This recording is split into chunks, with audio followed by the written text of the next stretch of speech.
Effects are the spice rack of your studio. Adding a little reverb here, a dash of echo or distortion can really make your tracks pop, but they can also leave you completely broke. The first reverb I bought was a Roland SRV 2000, cost me about $2,000, but man was it worth it. I just love that reverb.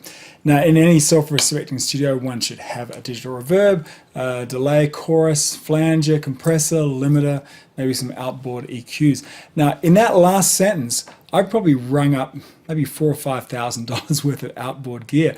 But you probably know where I'm going with this, right?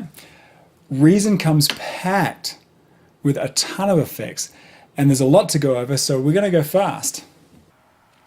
I've set up a rack here with just a mixer and an instance of Redrum. We brought up a kit here, and just a basic pattern.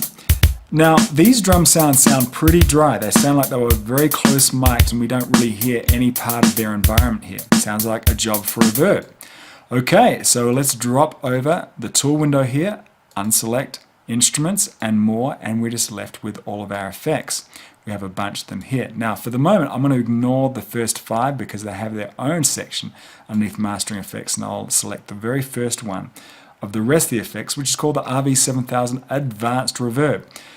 Now in true Reason style, let's just drag it over directly underneath Redrum and let's have a listen.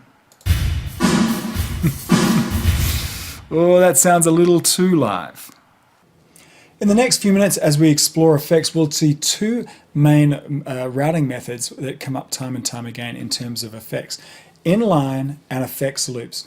When we dragged this reverb over and placed it underneath the Redrum, some cabling was done in the back all automatically that placed basically the outputs of the Redrum into the reverb and then the output of the reverb into the mixer. Let's take a look. Let's swing the rack around. We can do that underneath options right here.